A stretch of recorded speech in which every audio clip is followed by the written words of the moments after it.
Forum of diploma engineers Bangladesh FDEB ও engineer বিভাগের উদ্যোগে মাহে রমজানের তাৎপর্য শীর্ষক আলোচনা সভা ও ইফতার মাহফিল অনুষ্ঠিত হয়েছে। আজ বিকেলে রংপুর নগরীর গোমস্তাপাড়ার সিডিডি ভবনের হলরুমে এ অনুষ্ঠান সম্পন্ন হয়।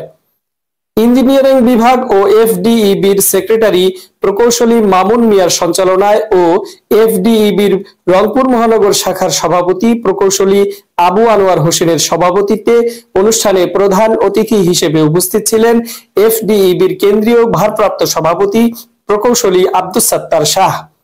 প্রধান আলোচক হিসেবে উপস্থিত ছিলেন এনডিএফ এর কেন্দ্রীয় সহসভাপতি ডাক্তার মোহাম্মদ হোসেন। অনুষ্ঠানে বিশেষ অতিথি হিসেবে উপস্থিত ছিলেন রংপুর মহানগর ইঞ্জিনিয়ারিং বিভাগের সভাপতি প্রকৌশলী সাইদুজ্জামান দুলাল। এছাড়াও অনুষ্ঠানে উপস্থিত ছিলেন প্রকৌশলী আব্দুল ওয়াদুদ, সাইদুল হক, আরিফুর রহমান আরিফ, আফজালুল হক, আব্দুল হামিদ শাহ, কামরুল হুদা সহ আরো অনেকেই।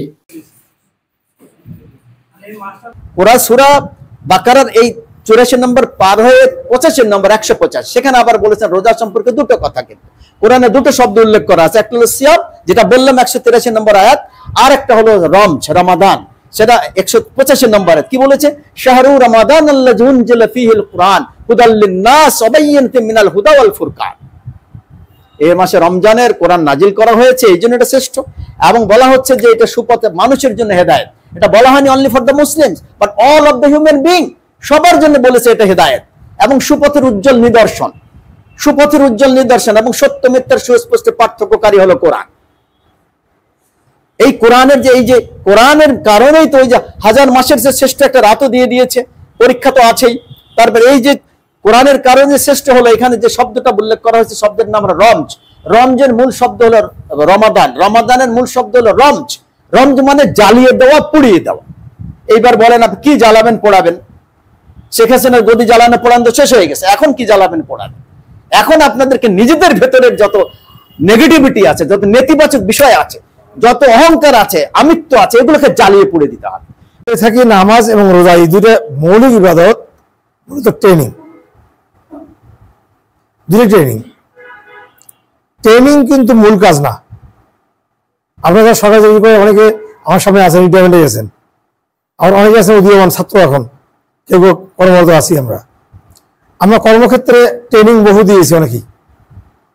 ট্রেনিং এর টার্গেট থাকে, ট্রেনিং কেন দেওয়া হচ্ছে? যাকে ট্রেনিং দেওয়া হচ্ছে তিনি ট্রেনিং শেষ করে সেই টার্গেটের কাজটা করবেন বলে ট্রেনিং দেওয়া হয়। একজন ডাক্তার খুবই নাম করা, ভীষণ নাম করা ডাক্তার, ছাত্র ভালো ছিলেন, ডাক্তারও ভালো, তুখোর ডাক্তার। তিনি প্রতি মাসে 2 জায়গায় ট্রেনিং নেন।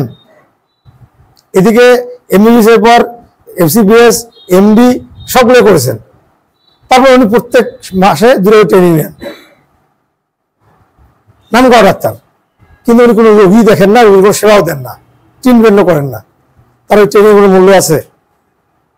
তাতে ট্রেনিংটার মূল কাজটা হলে রোগীকে সেবা দেবেন, ট্রেনিং নিয়ে রোগীকে প্রয়োগ করবেন। তা না করে যদি ট্রেনিংয়ে নেন আর প্রয়োগ নাই, তাহলে কি আমাদের প্রকৃত যে লক্ষ্যে পৌঁছতে পারবো আমরা? আল্লাহ তাআলা নিজে বলেছেন এই রোজা কেন দিয়েছেন। আল্লাহ আয়াতটা তো সবাই সম্পর্কে বলেছেন, ইয়া আইয়ুহাল্লাযীনা আমানু কুতিবা আলাইকুমুস সিয়ামু কামা কুতিবা আলাল্লাযীনা মিন ক্বাবলিকুম। শেষে বলেছেন যে কথাটা, যেমন বললাম, এই তো আল্লাহ ফরজ করে দিয়েছে রোজাকে, যেমন পূর্ববর্তীদের উপর করেছিল। কেন ফরজ করেছে এ কথাটা শেষে বলছে লাআল্লাকুম তাত্তাকুন, এই জন্য যে এর মাধ্যমে তোমরা তাকওয়াবান হবা, পরহেজগার হবা।